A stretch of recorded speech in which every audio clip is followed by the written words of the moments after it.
Stalin and Churchill both are of the early agreement. Just identify them, line them up, and shoot them, either before or after a trial. But Jackson was of persuasion that the world has to know what these people did. And it became more obvious how horrible it was. He said, you can't just stop it. You got to let the world know what's going on. And increasingly as the trial went on, the openness of all the concentration camps, torture, that sort of thing, became very obvious that was the only way to do it. The world needed to see what had been going on. Welcome to Heroes Behind Headlines. I'm your host, Ralph Pizzullo. Today, we're excited to continue our interviews with World War II heroes. These historic interviews were conducted by Joe Massinio over the past decade as part of the Veterans History Project.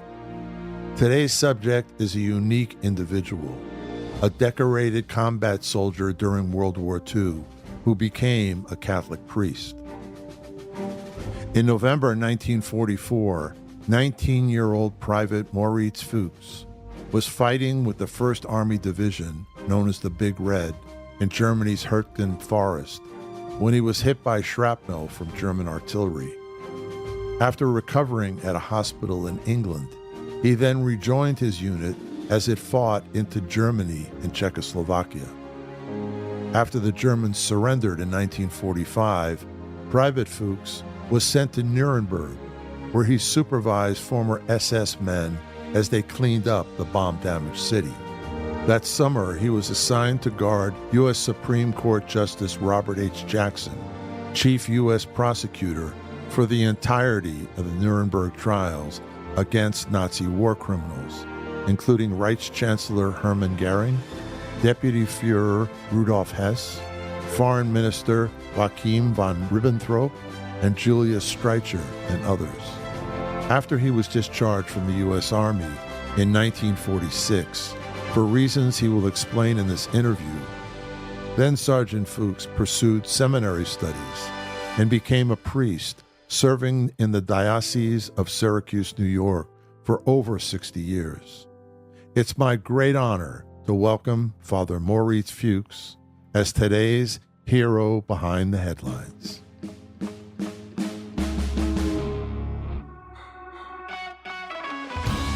Heroes Behind Headlines with Ralph Pizzullo.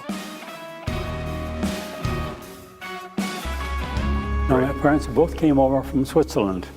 Dad came over real early in 1909, went back in 1922 to get married. Moritz Fuchs was my dad, and Anna Sommerhalver was my mother. They lived in the same village in Switzerland named Hornussen, Canton Aargau. I had 2 sisters and 1 brother. I was the second child. The older one was Rita, then myself, Moritz, then Gertrude, then Joseph. Joseph and I remain alive today. Did Joseph also serve in? He served in the military, but after the war, right after the war, in Germany. In our class, we had 4 religious vocations from public high school: a Trappist monk, myself and another lad to become a priest, and a mercy nun. What was the conversation like when you all found out what had happened at Pearl Harbor? What was the mood of your comrades? Well, shock and uncertainty. We had no idea what it'd be like to go to war. One of the immediate after effects came quickly. Were quite a few young men within the next, after graduation especially, volunteered service. I finished high school, graduated in 42. That summer, actually the previous summer, 41, this buddy of mine, Bob McDonald, and I got our parents' permission. He had just turned 16, and we bicycled up to Canada along the eastern shore of Lake Ontario. And in the summer of 42, right after graduation, we both bicycled, standard bicycles, all the way to St. Catharines, Ontario, and Niagara Falls, and the far western end of Lake Ontario. Where now I look back, we're very privileged that our parents would trust it that much. Today, parents couldn't very well do that. Where did you stay when you took your bike trip? Were you camping? On the road. So you were camping? Yeah. I guess you were getting ready for what was to come. Way. Yeah. Were you enlisted or drafted? Drafted. Well, I was at Purdue. Both my buddy were out at Purdue studying for mechanical engineering. We finished one semester, and the second semester was truncated into a trimester program. And at the end of that, we were given notification from the draft board, show up. We were both just a few days apart in age, so we both came out on the same time. It would have been in September of 43, and induction, I think, in October 43. Tell us what your father or mother said to you as you were getting ready to depart. Well, they were quite upset with everybody getting in war. Not quite as bad going into service as when the notice came a year later when you had to go overseas. Mm-hmm. By that time, there was still a lot of discussion about the utility of the war, practicality of it. But it became more serious. It became very obvious it was the only thing to do. Mm-hmm. Quite a few of my buddies had also, enlisted, and there was a big contingent of draftees going every couple of months anyway, usually at least 15 or 20, a couple dozen maybe. We went across the river to the DL&W Railroad, and they took us down to New York, I'm sure, and then way up to the far end of Long Island at Camp Upton. They put military clothes on us, and they gave us an assignment. At that time, too, they said, you can join whatever part of the service you want as long as it's service, Air Force or Navy, Army, whatever. But the Army has a specialized program called Army Specialized Training Program, and just coming out of college, you might like that. So we both volunteered for that. But we both got split up right away, and it turned out, there was no specialty, it was all infantry. Oh, I see. Basic training. Went down to Fort Benning, Georgia. It looked interesting, we but got it wasn't. dumped. It wasn't what they told you it was going to be. All right, so you're headed to Fort Bennington. That's the next stop after your Long Island stop. Tell us just a little bit about your experience in that training camp. A very rugged training, including long marches and bayonet training. I remember the mud at that time of year, red mud, clung to your boots. And it was so cold that you put on all the clothes that had been issued for any time of year, put them all on and you still were cold. But we learned all about camouflage, and they taught us as groups as a rule. Mm-hmm. Any memorable people that you met there, friends or drill instructors that come to mind? No, it was just all business. Yeah. Wanted us to get through, and we got through. In the springtime, we were shipped down to Camp Livingston, Louisiana. At that time, it's changed since, but and apparently they had some jungle training in mind because a lot of swampy territory there. We got to learn all about snakes, cottonmouths, and copperheads, and we got to get used to them even in the nighttime. We'd be traveling at night, and I can remember going through swamps and crossing streams where you had to hold your rifles above your head to go across. And we found a way to keep track of the ones in front of you by picking up pieces of phosphorescent wood and stick them on the back of our helmets. It turned out to be, after a while, the Army put a painted fluorescent stripe on the back of the helmet for that purpose, but ingenious. Coming from upstate New York, I imagine the swamps of Louisiana were quite different than anything you had seen. Oh, especially with dangerous snakes. Yeah. But sometime, one night we were on a long hike, and got tired, and you'd take a break. You had a full pack and everything in the back. You lay down in your pack and look up in the sky and see comets. I can't think of the name of it. In August, there's a regular shower of comets. I found out later. The Perseid, Perseid, yeah. Meteor showers, in August. Right. That was a beautiful experience, lying on your back. You see all the stars.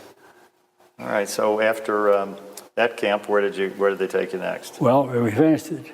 The 6th of June was a big D-Day.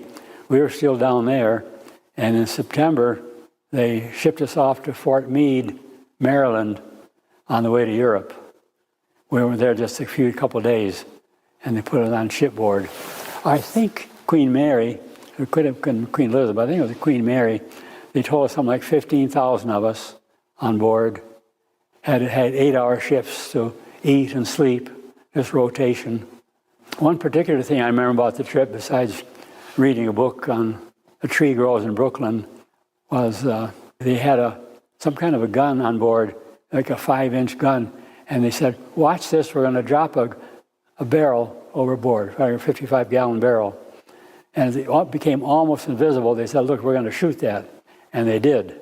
And we could see the projectile shoot out of the gun because it was that close to where it was being shot from. And they hit it. The forces in the gun and in the ship were able to keep things going. I forget what they call that now. Well, that's pretty good at a distance with two moving objects. Gave us a little bit of confidence. Yeah. And we carried regular M17 Garand rifles. What did you think of that rifle? We got to love it. We had to sleep with it for a while, even in training. And we became quite confident that was a superior weapon. Any idea where you were going, or are they pretty much keeping you? No idea. We know it was Europe. But it turned out we were going towards Scotland, west of England. In the daytime, you could see it was still green in the distance, but it was dark when we got there, and they immediately loaded us on the trains and ran us through England to the south of England. And I guess the next day or so, it was just overnight, they put us on ships to cross the channel. Were you a part of a specific unit at that point? Have you? No, just replacements. Replacements, so to be determined yet. And they loaded us on these boats across the channel. I can remember not very much liking a soft drink they offered us called ginger beer at a bitter. Other than that, the crossing was okay. Then we had to climb down rope nets to go on the next kind of boats to get on the shore. As soon as we got there, they put us on trains, or trucks, I'm not even sure anymore, and brought us all the way through France into Belgium. And I can remember at Verviers in Belgium, one night, the first night over there, we were given leave, and it was the first time in months that I had a civilian meal, and that was fish and chips. It tasted very good. Mm-hmm. On the ship, how did they feed you? Was it just pretty much Army Just food? ships, I remember. We just ate what we got. Yeah. Glad to get it. All right, so you're still a replacement at this point, correct? Right. Well, we found out they put us in a group, and they said, you're now in the 1st Infantry Division, 26th Regiment, and here we are. And we were making some forward progress toward the east. We hadn't crossed the Rhine, and troubles began. The place they located told us was the Huertgen forest, which I'd never heard of before. It turned out to be a pretty solid forest of mostly kinds of pine, evergreen trees. The Germans had it pretty well defended and marched with a Maginot Line, the pillboxes all on the side. And our leader apparently were insistent that we had to go through it. The Battle of Huertgen Forest was actually a series of battles fought from September 19th to December 16th, 1944, between American and German forces in a thickly forested area 3 miles east of the Belgian-German border. The Germans were outnumbered, but fought from a string of defensive positions in the form of concrete bunkers, barbed wire, minefields, and tank obstacles, all part of Germany's defensive Siegfried Line. Despite this, American commanders were confident that they could break through. The resulting battle turned out to be the longest fought on German soil during World War II, and the longest single battle the U.S. Army has ever fought. And it cost the U.S. First Army at least 33,000 killed and wounded, with upper estimates at 55,000. German casualties were 28,000. The fighting was so brutal that Allied soldiers referred to the Huertgen Forest as, quote, the death factory. The battle has also been described as an Allied defeat of the first magnitude. Because it wasn't a success, the American government and press didn't draw attention to the fighting for the Huertgen and swept the story aside. Now in hindsight, all these years later, we know that it would have been much more smarter to go around it, bottle it up, because we lost. I found this all only about 5 years ago when somebody gave me a paperback book on the Huertgen Forest. We had 30,000 battle casualties in the Huertgen forest. And that was before the Battle of the Bulge ever started. Historically, it was one of the longest, if not the longest, and one of the bloodiest of all the Army's engagements. One of the biggest, dumbest moves the Army made, yeah. Well, again, you know nothing of that when you're there. Sure. You don't just know from one meal to another where you are. But they told us later that if they would have gone around. But again, that didn't come up until at least 10, 12 years, 15 years later. The Army was very hesitant to acknowledge it. But the situation was such that in the forest, the Germans were well hid. They knew the location very well. It was their country. And for us, we had a difficulty because it was wet, cold, snowy, muddy. Tanks got bottled up, couldn't get through. And the Germans were able to fire at any location they wanted to. They had it very well zeroed in. And they throw in these 88 millimeter artillery pieces, which when they touched the trees on the top, they exploded and showered steel shrapnel all over the place. In this book that I got just 5 years ago or so, they should have taught us that if you stood up, it'd be a smaller target. Well, we didn't know that either. They didn't know that either. So the first guy I got, Whitey Swarthout, was our platoon leader. He was the first one that's how I got killed. He had been due for a 30-day leave. Might even have gone back to the country for a bit. But he'd been with the 1st Division all the way from Africa, crossing over. And the first guy, he had shrapnel, went right through his head, went through his helmet. So quite a few more after that. But it was just an exercise of futility of our whole, everybody in our squad got either wiped out or injured. A British officer was quoted as saying, "My God, did we really send men to fight in this?" Yeah, didn't make any sense. Yeah. Meat grinder. And you're on German soil, correct, at this point? All right, so now you're fighting wherever Huertgen Forest was, I'm quite sure that's Germany. So you went from Belgium through the. Do you remember seeing the dragon's teeth, the concrete? You saw some of those, yeah. Barriers that were around. We hear a lot about the 88 gun that the Germans used. Well, we thought they're high precision kind of guns. They're a little smaller than a 90, but they're quite a bit smaller than a 150. But obviously, they're very accurate. They went where they wanted to go.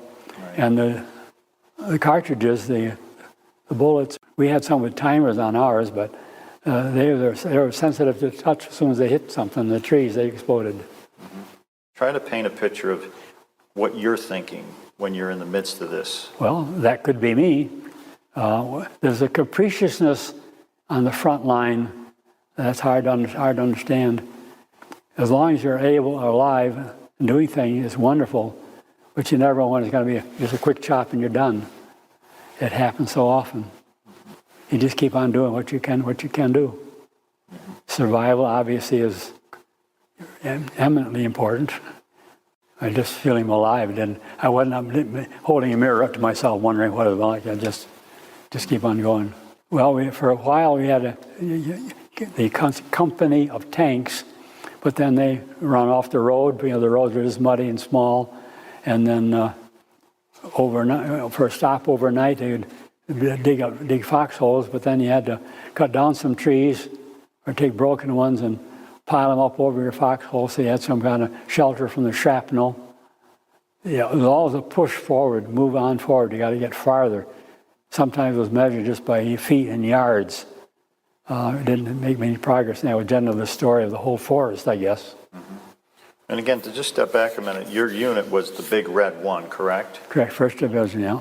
And then additionally, the 26th Regiment, 3rd Battalion. And the nickname for that group was the Blue Spaders? The Blue Spaders, yeah. Right. That was on the insignia that we wore, yeah. So tell us about when you were injured. What were the circumstances that surrounded that? Well, a big artillery blast coming our way, and everybody said, hit the ground. Next thing you know, your guys all over, I can't move. And my leg was broken. You cry for medic. Happily, within reasonable time, some medic came and they dragged you up, put on a litter, and next thing you know, you're a few hours later in an ambulance driving out. The ambulance couldn't even at night, couldn't have lights on.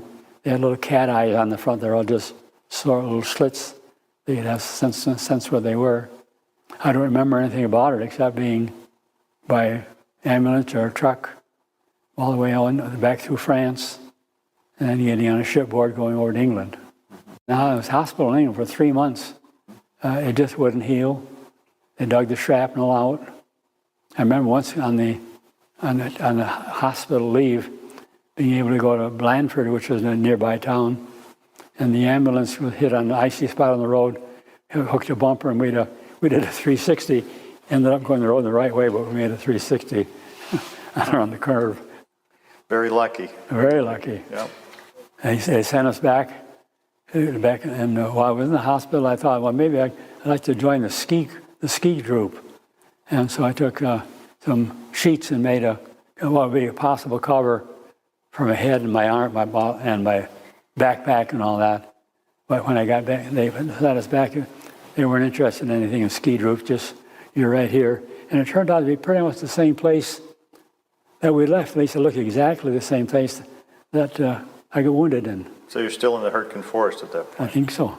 The Battle of the Bulge had taken place, but we were still on location 3 months later. Then eventually we moved through that, and on the Roar River, Roar Dam, I remember being in a church pretty well bombed out, but there was a German soldier, a teenage soldier. He was in the vestibule of the church. His eyes had been picked out by birds, I guess, but he was frozen solid. Düren was the name of the town. And after that, we made rather rapid progress. And I found out only by a book by Elizabeth Stein that the Harz Mountains, which was our next campaign, is right in the very middle of Germany. So he must have gotten quite a bit that distance by trucks. Just loaded on the back of trucks, and they were just rammed through. So you're now broken out of the Huertgen. I'm going to put a quote on the record here by General Rolf van Gersdorf. He said, "I've engaged in the long campaigns in Russia as well as other fronts, and I believe the fighting in the Huertgen was the heaviest I had ever witnessed." So repeated over and over again. It couldn't be heavier. With 30,000 battle casualties. Incredible. On our side, yeah. Okay, so tell us about the next battle in the Harz Mountains. Well, it was obviously not flat country, and I remember being shot at as we were trying to capture. They were still holding out on this mountain fortress.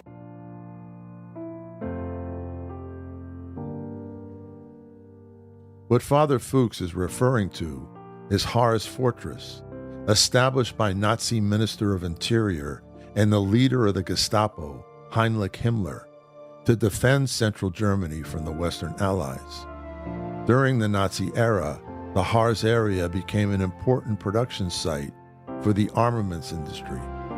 Many factories important to the German war effort were located there, and as the war neared its conclusion, they were increasingly staffed with slave labor, which is why the Harz was the location of several hundred forced labor camps and concentration camps at the time. One camp named Dora in the South Harz was a subcamp of Buchenwald concentration camp. Its prisoners were used by the SS mainly in tunnel excavation and building nearby underground stations near the city of Nordhausen, where the V-2 rocket and the flying bomb V-1 rocket were produced. The slave laborers at the Dora camp were subjected to brutal conditions, which led to more than 20,000 deaths. We didn't know what it was, but eventually we got the signal there that we had captured it, so we're all set. I don't remember anything more, just wandering around until we got it all clear, and we piled on trucks and kept on going east. I don't remember some of the names of the cities. We never go through any city, just over the country, and ended up going out toward the western end of Czechoslovakia. We were in the Harz Mountains at the end of April when President Roosevelt died, because I remember that was a time marker. After that is when we went over, and got into trucks and went further east, and ended up in Czechoslovakia, where the war ended at the 8th of May. We only got 15 or 20 miles into the Czechoslovakia, and we're there for maybe a week or two, enough to calm down. And then we were told the Russians we're in Russian territory at that time, so we had to pull back into Germany. And they pulled us back to a place called Ansbach, southwest or west of Nuremberg. Lived in a military caserne, they call it, a barracks. Battalion commander said, we've got the responsibility, our regiment is responsible now for going up to Nuremberg and take care of the SS prisoners.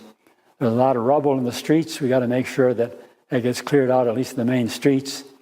At some point in that summer, must have been in July, he said, we got very important people coming, and one of them is super important, and we got to make sure that nothing happens to him. So I've got that assignment. I'm giving that up to you. I'll give you a 45 and a blackjack, and just make sure nothing happens. John T. Corley was a lieutenant colonel at that time. I found out just a few years ago he became a general, but he's since died. I credit him with giving me a most amazing assignment, because the VIP turned out to be Chief Prosecutor of the Nuremberg trials, named Robert H. Jackson, and turned out to be a year-long assignment. Didn't have to be, but when I saw how good a deal it was, good an opportunity, very historically important, that I'm glad to stay on. Now, Justice Jackson was a Supreme Court justice. Correct. Who came over for this special assignment, correct? He was first assigned by Roosevelt, and then Truman reaffirmed it. After Roosevelt died, Truman reaffirmed the appointment that he would be the Chief Prosecutor. Okay, so tell us more about your assignment that you were given to at the tribunals.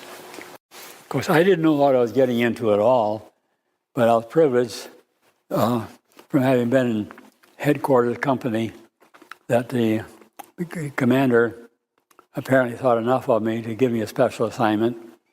I don't know that he knew at all how big it was going to be, how large an opportunity. I don't remember even the time when we met Jackson, but the whole experience has been one of affirmation of what our country stands for. And here, just simple. At that time, I had just made PFC somewhere in that summer when the war ended. I was still just plainly private. And to be able to have a seat next, watching the judges prosecuting and the highest remaining Nazis, giving them the works, was an extremely privileged position. I was just a student for mechanical engineering. I knew nothing about law. Well, Justice Jackson turned out to be a very pleasant man, obviously learned, a lot of self-educated. Must have been a great books man. He read an awful lot. I found out he never graduated from law school, but he attended Albany Law School, and then he got some appointment. He was pleasantly surprised that I wasn't a larger man, but quickly gained confidence, especially once we were there for a few months, when a group of his friends wanted to go hunting, deer hunting, on a Sunday or Saturday, Sunday afternoon, and I was the only one who shot a deer.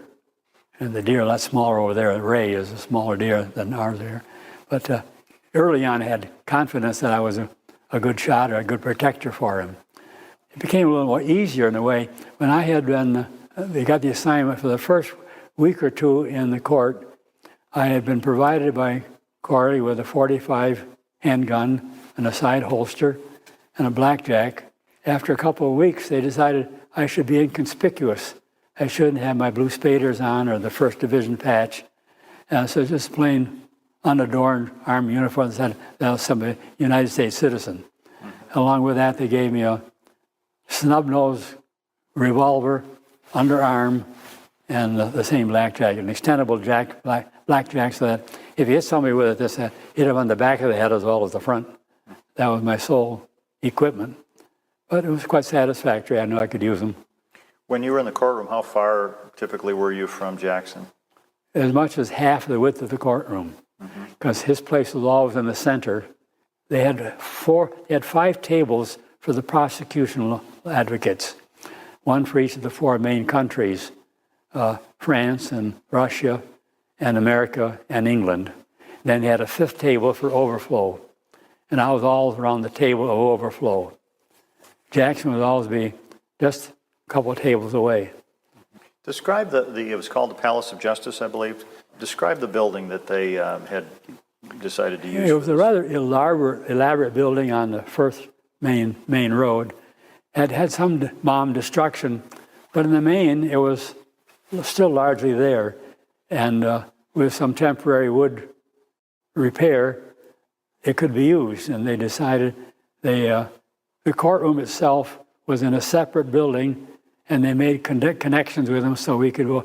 We always entered in the main entrance of the Palace of Justice and had to walk in some stairs and up a whole circle of stairs to the first floor, where Jackson was given 3 rooms on what we call it, the first. They call it Europe the first floor, but it'd be our second floor. My room was a lead into 3 rooms that Jackson had. Anybody who wanted to see him had to go by me. Now, this was his office or his residence? His office. His office. Okay. And the courtroom itself was in a separate building, and we had to walk through quite a few damaged parts to get over to that. It is still a separate building. Now, I learned since it was called Room 600. It was on the upper floor of the courthouse, separate from the Justice Building. You were with him most of the time, all the time? All the time, wherever he was. He spent a lot of time in the office and a lot of time in the courtroom, either listening or challenging witnesses, or just being there. But wherever he was, I was. And you lived in his home? We lived about 5 or 7 miles from there, in northwest of Firth, Dambach was what it was called. 33 Lindenstrasse was the street address. Going back 10 years ago, and it's changed quite a bit. The street number is the same, but the house we lived in has been bulldozed, and instead of a large estate, they have 3 or 4 other building complexes there now. Mm-hmm. We drove to work every day, trying to get done by 8:30 or so. The Army had procured a very fancy automobile called a Mercedes-Benz that belonged to von Ribbentrop, who was one of the accused. Big 16-cylinder Mercedes. It was a touring car. The top folded down when you wanted. Had room for 7 people with jump seats in the back. The dashboard looked like a airplane cockpit. I sat next to the driver. Jackson and Douglas, or his son, also sat in the back. One time when the justice was not with us, we got the car up to 120 miles, 120 kilometers, and blew a tire. How'd that work out? And there was not a fragment of the tube left bigger than your thumbnail. That was on the thruway, on the Autobahn. The hubcap is what kept the wheel on. It just spun on. It was beautiful. Great car, but only got 3 miles to a gallon, so it would not be worthwhile. It had 75-gallon tank capacity. 120 miles an hour. And to remind the listeners, you were all like 20 years old. Oh, yeah. Right, so. Vroom. Boys will be boys. So tell us about your tactics. You travel about how far from the home to the courthouse? It was about I don't know exactly, about 6 or 7 miles. And what was your strategy for keeping him safe? Obviously, there's exposure to German citizens as you come in. How did you guys handle that? Well, I had nothing else to do except be there. I was riding shotgun on the front, guarding the man in the back. Did you take different routes every day? Or? Yes, they made a point of going. We didn't know ourselves which routes they're going to take. The divers had that all planned out. How did the German people treat you? Did you interact with many of them? We really didn't. My job was rather isolated from my own buddies, except for the ones who lived with us. There are 2 drivers and 3 cooks. other than that, we didn't have much contact with anybody else. The guard in the front on Lindenstrasse, they changed. We didn't know who the guard. They were simply assigned there. We didn't know who they were, and we didn't have any contact with German civilians, except the lady who, I mean, she may have owned the house, but she was the housekeeper there. She took care of cleaning out. And the trial had gone on pretty well, and he had several meetings with friends at that time. But at Christmas time, he had a large group entitled, and he made a point of having a picture taken with me and the 5 guys who are stationed with us there. And at some point, I don't mind, it may have been before then, that I gave him some inclination that I was very happy to be with him. And he was so pleased that I stayed on with him because I could have got on the point system for going home after the war. I had plenty of points I could have gone home in right away in July or August. When you're in combat, you had higher point rates. And he was glad that I stayed on. He liked it so much that he wrote a letter home to my mother thanking her for not pushing me to come home because we got along so well. Yeah. Well, he must have He was confident he was well protected. I'm going to mention a few names of the defendants here so to just maybe bring back some memories. We had Hermann Goering, Rudolf Hess, von Ribbentrop, Kaltenbrunner, Wilhelm Keitel, Alfred Rosenberg, Hans Frank, Helmar Schatz, Karl Donitz, and Martin Bormann. Those were the names of some of the defendants. But Bormann was in absentia because they couldn't find him. He probably was dead. Mm-hmm. He hadn't turned up since. Yeah. Okay. And Ley, a man by Ley, Robert Ley, committed suicide near the very opening of the trial, hanging himself with a towel on the plumbing projection. And immediately after that, they made sure that there was a guard station at the door of every cell. Nothing like that could happen, and they had a floodlight on everybody.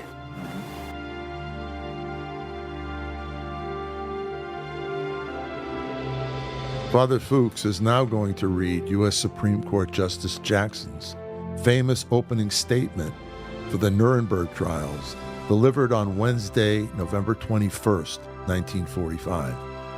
It's significant because of his analytical, deliberate, and dispassionate tone.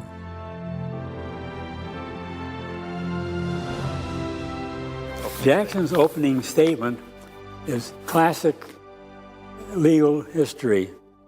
It runs several hours, but the opening paragraph is notable. It's probably the most important legal statement of the whole century. He says, "May it please your honors, the privilege of opening the first trial in history for crimes against the peace of the world imposes a great responsibility. The wrongs which we seek to condemn and punish have been so calculated, so malignant, and so devastating that civilization cannot tolerate their being ignored because it cannot survive their being repeated. That 4 nations, flushed with victory and stung with injury, stay the hand of vengeance and voluntarily submit their captive enemies to the judgment of the law is one of the most significant tributes that power has ever paid to reason." It's just amazing. And the whole trial for hours, his statement for hours does elaborate that whole idea of justice being done, fairness, sort of expressing what all of humanity wants to say about what is wrong and what needs to be acknowledged as punishment. The tribunal, while it is novel and experimental, is not the product of abstract speculations, nor is it created to vindicate legalistic theories. This inquest represents the practical effort of 4 of the most mighty nations, with the support of 17 more, to utilize international law to meet the greatest menace of our time, aggressive war.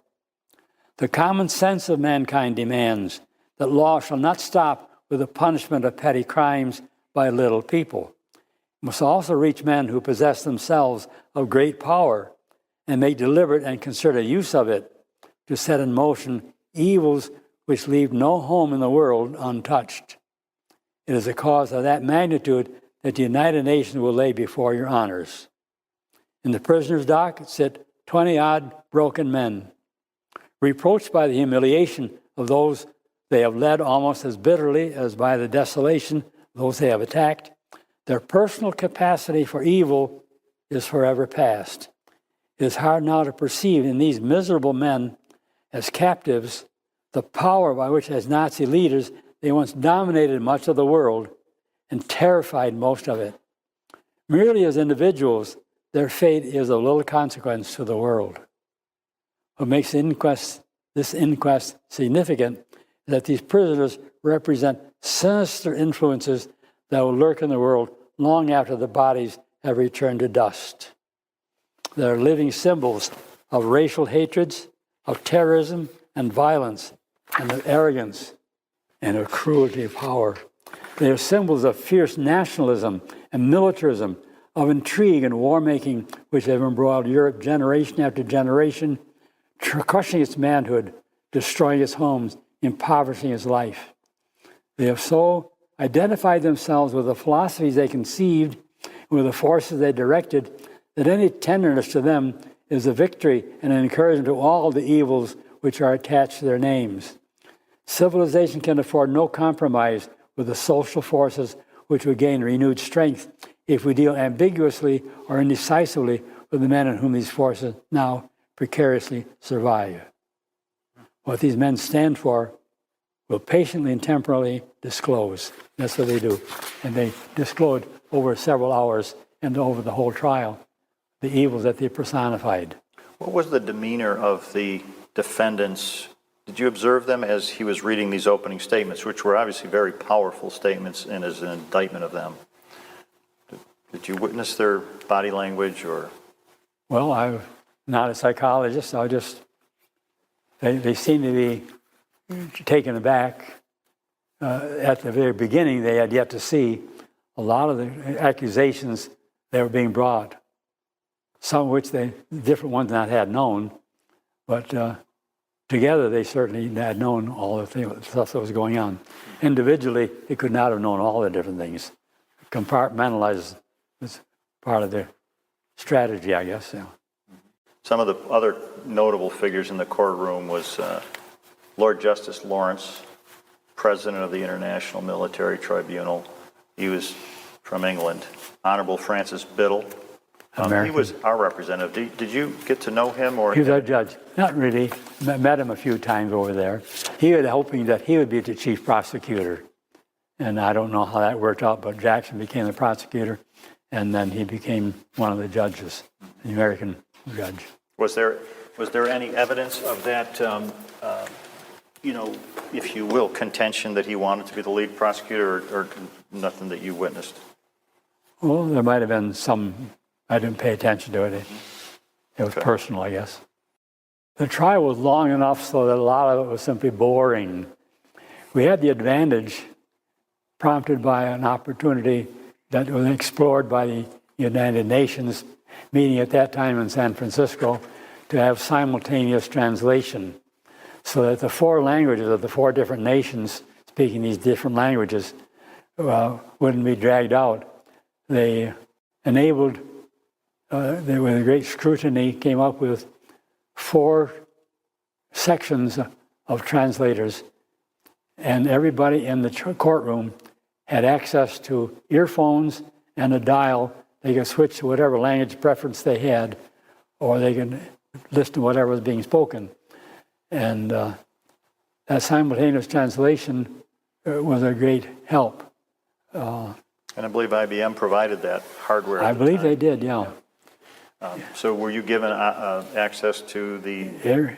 Everybody, anytime during the trial, you could listen to French, or you could listen to German, or Russian, or English, or verbatim, whatever was being spoken at the time, all came through. It was boring, though, because the trial lasted so long, and there were not always dramatic things brought to the fore. when they did bring evidence, charts, for instance, and sometimes were projected on the wall, or on occasion, some of the witnesses. I remember one of my Lehusen, I think was his name, calmly admitted that he had been personally responsible for the deaths of 90,000 people in the concentration camp. And there are other incidents of that sort where very coolly there was admitted acknowledgement, not by witnesses, what they saw, what they did. They had illustrations of prisoners had been skinned for their tattoos to be made into lampshades, or one shrunken head. Various evidence of torture, that kind of thing. Did you sense any remorse on the part of the defendants or anybody that was particularly defiant? There are a couple of them that sometimes seemed to have some sense. I didn't keep track of them. I had no reason to do that. But Hess was maybe notable in claiming most of the time that he didn't know what was going on. A few times he did. So he waffled so much they ended up not hanging him, but giving him a life sentence. Mm-hmm. So he died many decades later in Spandau prison in Berlin as the sole prisoner there. The Russians claimed it was suicide, but after all these years, who knows? Because he had flown all by himself secretly to England, and never very clear that he wanted to negotiate with the English, cut the war, or I don't know. Did you have any awareness that the Germans had perpetrated any of this prior to the trial? No, and apparently not many people did worldwide. It was only when Eisenhower and some of our soldiers came upon some of these concentration camps that they saw what they were. They weren't just prison camps; they were extermination camps. They had refined the killing of hundreds of thousands, from shooting them in the back of the head, dropping into holes that they had the prisoners dig first, until putting them in the back of trucks and piping the fumes from the gas into the trucks. They died. Then that wasn't very efficient. They came up with some Cyclone B kind of gas that it could be herded into a confined area and drop this gas in there. In 15 minutes, they'll all be dead. But they had very precise procedures of having every men and women just stripped before execution, and after they were executed, they pulled gold out of their teeth, things like that. Very horrible, awful. Atrocities without limit. I got introduced to the cruelties of war and saw plenty of things there, including having prisoners pull some of our dead men out of our tanks, and seeing a German civilian who was face with all pock marks and literally oozing with phosphor shells. All manner of dead. One of the soldiers got to me on the way to England. He had a dotted line across his body, machine gun bullets every 2 inches, but no vital organs, so he was still alive. And we saw soldiers that had their hands and feet were shrunken and black, like dried kid gloves. So all kinds of horror and death. So, and then Eisenhower made a point of saying we have to record all this. They took all kinds of pictures, movies of all the kinds of things they discovered, just the way they saw it. And then the Germans themselves had provided all kinds of records, paper records, and photographs of all kinds of things they were doing too. And it was their records that sentenced them, actually. Now, the Germans were known as meticulous record keepers of the annals of death. Yeah. Interesting. Their horrors were well documented. Yeah.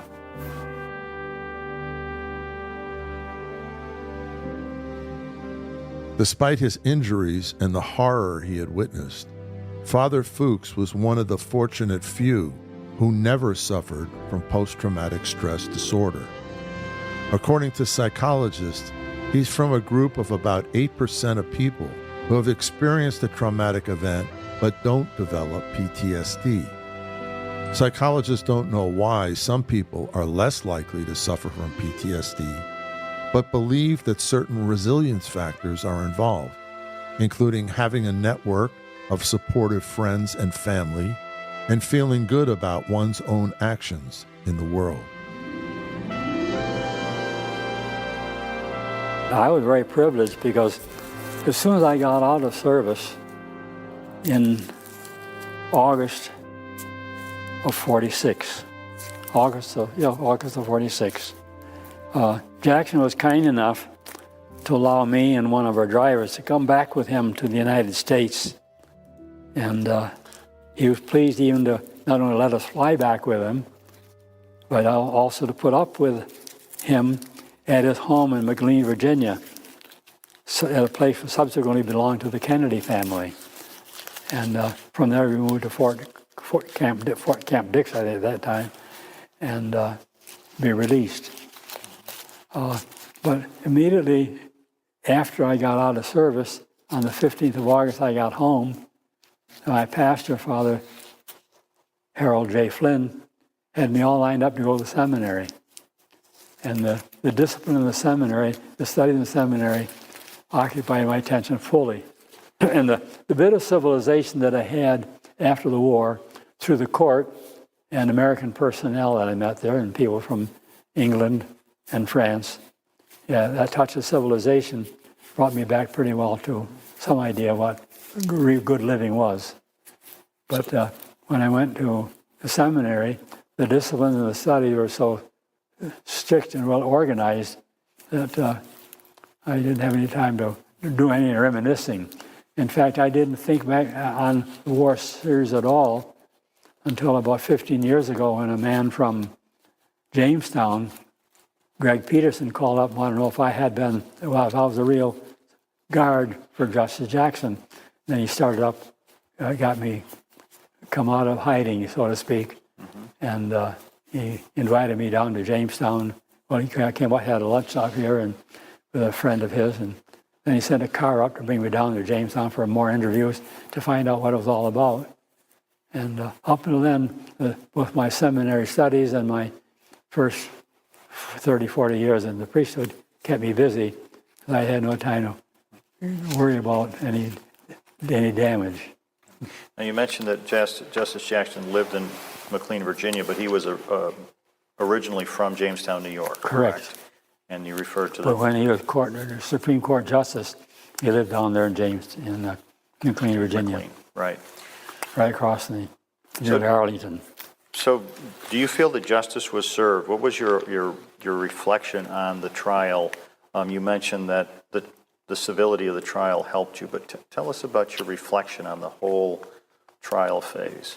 I'm persuaded that the trials were very fair. They sought to remedy the injustices that brought the war about, and the defendants had all the benefits that could be allowed in the courts of any of the foreign big nations that put them on trial. They got more breaks than many citizens in each of the individual nations would have got.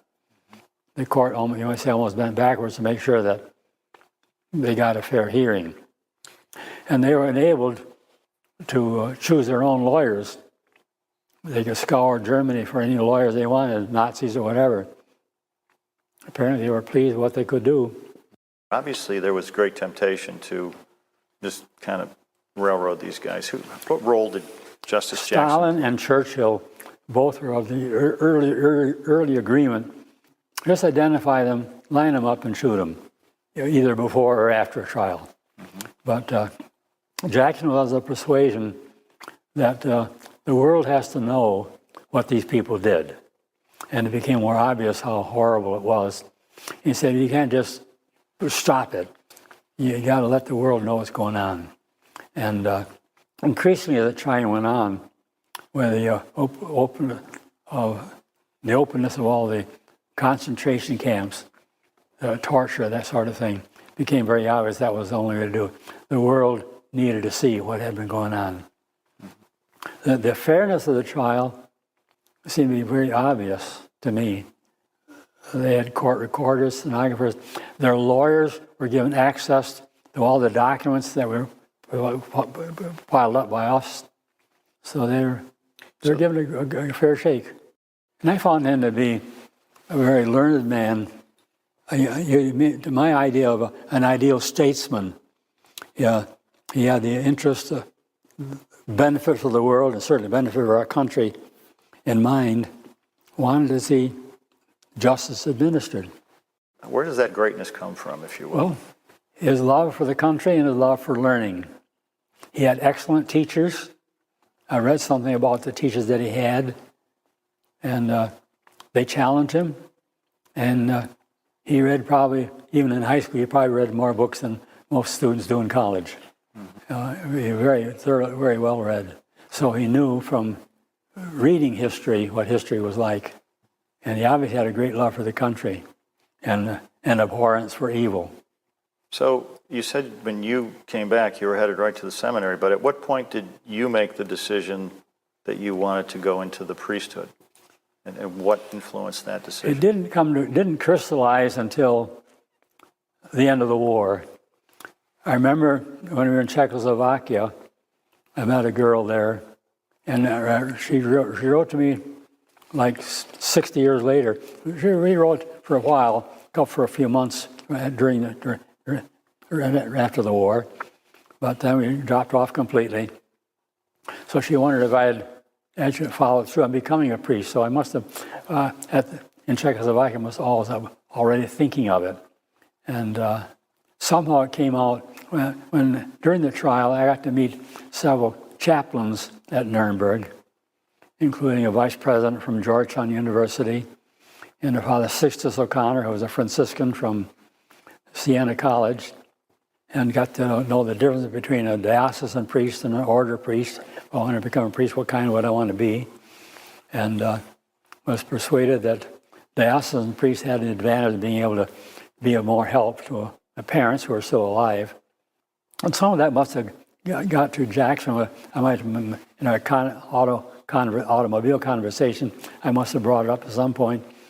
And he was pleased enough, that was his motive, in letting me fly back with him early. He came back in August of 46 to America because the prosecution was totally completed. The sentences hadn't been done. He was going to go back to that in October. But he said, yeah, I'll be all right. And they gave him some other protection for that couple of weeks, I guess, at the end of the trial.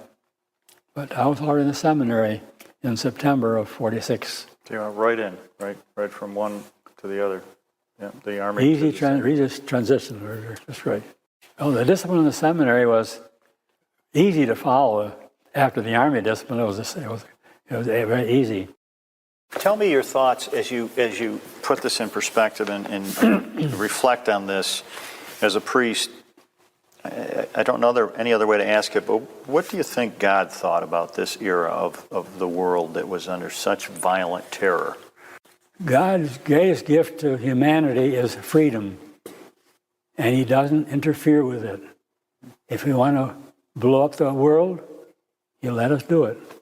We are free. He shares creative power with us, but he's given us a brain and some reason and capacity to reason.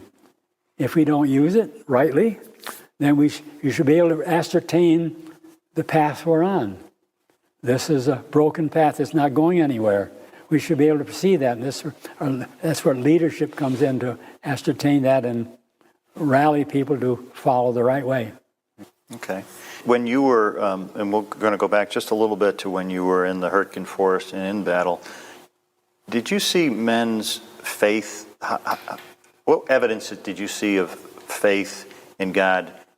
Just staying there fighting, there was a universal, or at least a very widespread awareness our cause was just. We were fighting for freedom. We were fighting for human beings to be able to be what human beings should be. The motivation might be generalized in some way, but it was also very practical, that we had to decide on it day after day. I never heard of anybody abandoning or fleeing. We stuck with it. The cause is just. Mm-hmm. We're willing to live for it. We're willing to die for it. There were almost 50,000 German soldiers executed for desertion during World War II. There was only one American that was ever, which is, evidence of your statement of being committed to the cause of freedom. There was an era in our history when we had that sense of belonging to a United States. How do you think that's changed 70 years that's later? right. We have a lot of repair jobs to do. Looking for some kind of glue. Because I maintain God is the only glue we can offer. God says, well, you look at the mess. You leave me out of the picture. It's the same thing that God tells Adam and Eve. They say, we're smart now. We ate from the tree of knowledge. He said, okay, you're on your own. Go ahead. The mess is so obvious, Did men talk at all about almost all the veterans that I speak to speak about praying to God in the midst of battle? Oh, yeah. Like kids in school pray to God too. I need to pass this test. God help me. Right. It's an innate. Tell us about this book that was given to you by Justice Jackson. Well, there are many indications of the fraternity arrangement we had. Jackson and I got along so well together that at the end of the trial, he gave me several indications, one of which is this book of photographs. They were all untitled, but he wanted as a remembrance of what the visual remedy, what the trial was. In addition to this booklet, he gave me also a set of the proceedings of the trial, 42 volumes in English of the trials. And in the first one, he gave that to me in dedication, which I managed to be able to keep. He wanted to share his experience with me so we wouldn't forget what the pictures were all about, right? Who the characters were. They're just unnoted pictures, but then within the first year after I left the seminary, when I was home, I ended up typing my recollections of who the people were and what was going on in the various pictures. The whole city was in ruins, utter devastation, rubble all over the place. More rubble? Yeah. With the Pegnitz River flowing through it. Yeah. A couple of landmarks that survived. There's Our Lady's Church and St. Lawrence Church, the two steeples there. Damaged, but not destroyed. The Grand Hotel, they were having some difficulty trying to get scaffolding to hold up, trying to patch it up. I was back 10 years ago, and 5 years ago. I'm just amazed how the whole city is rebuilt now. It's awesome. Early on, I went with Jackson to London and to Berlin at some of these early meetings. Before the trial began, they were affirming the details of the International Military Tribunal. A clerk of one of the French judges, I got to meet him just last November.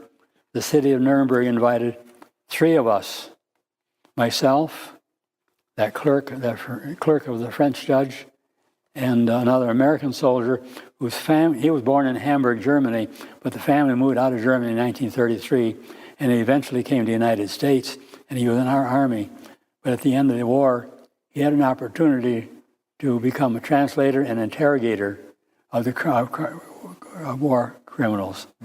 And they were the only 3 they could find who were still alive from the beginning of the trial 70 years ago. And you had just recently gone back this past 5 fall. years. At the request of the city of Nuremberg.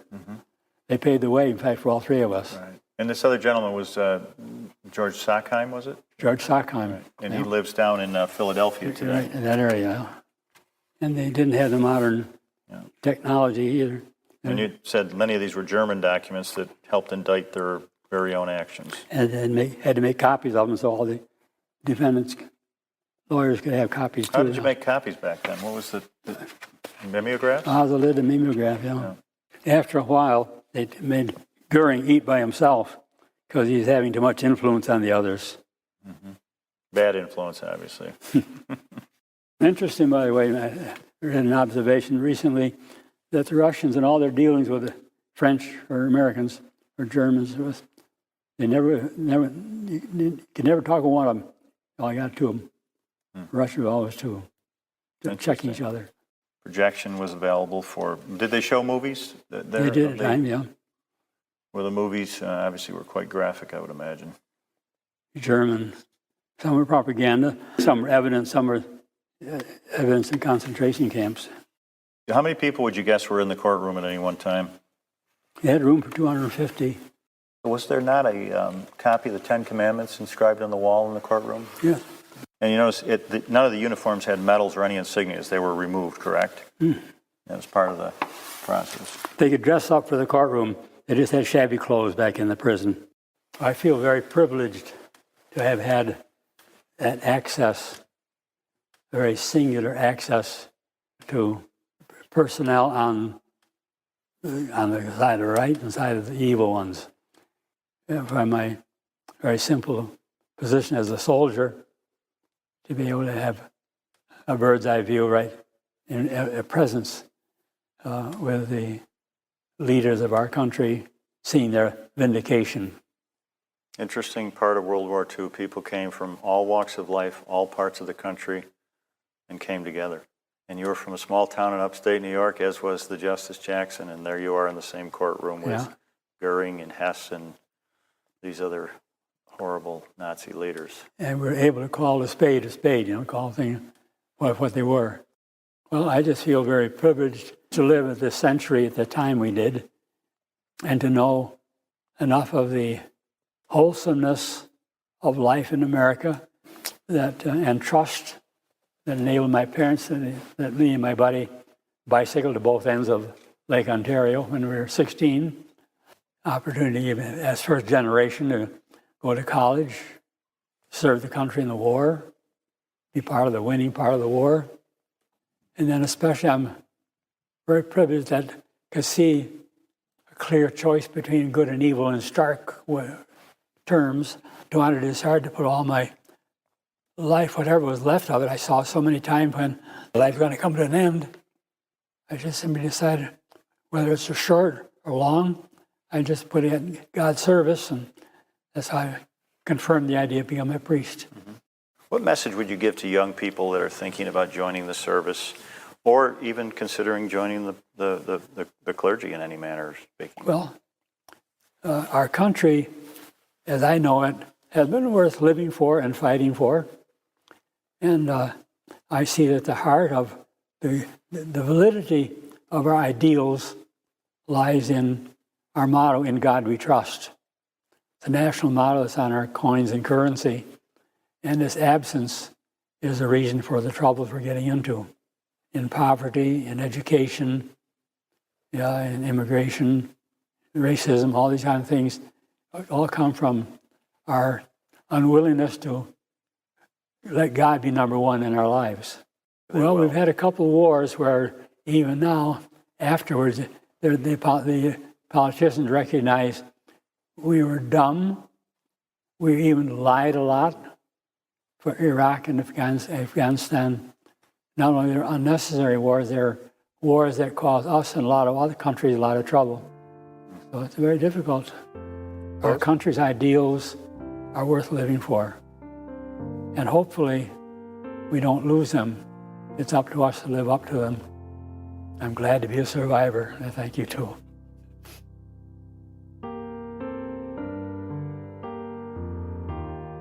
This interview took place with Joe Massinio of the Veterans History Project on February 20th, 2016, when Father Fuchs was 89 years old.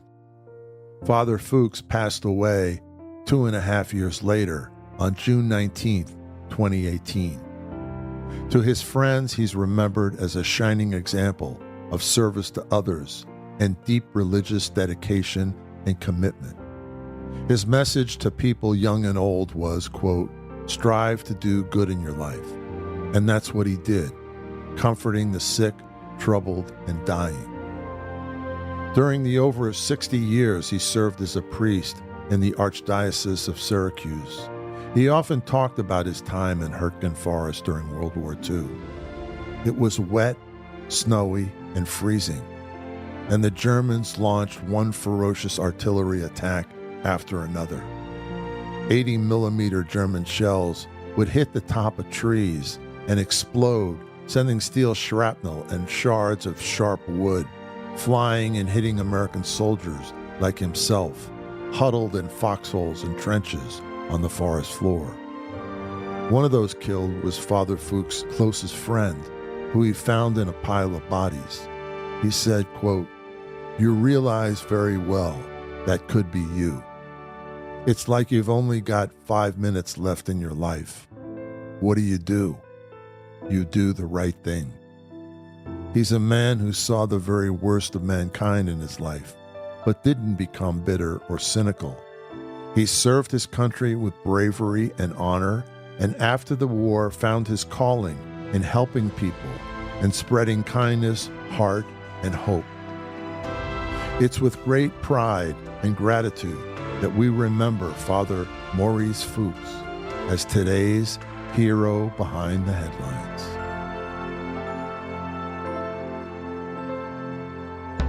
Heroes Behind Headlines. Executive producer Ralph Pizzullo. Produced and engineered by Mike Dawson. Music provided by Extreme Music. For exclusive content, please join our Patreon group at patreon.com/heroesbehindheadlines.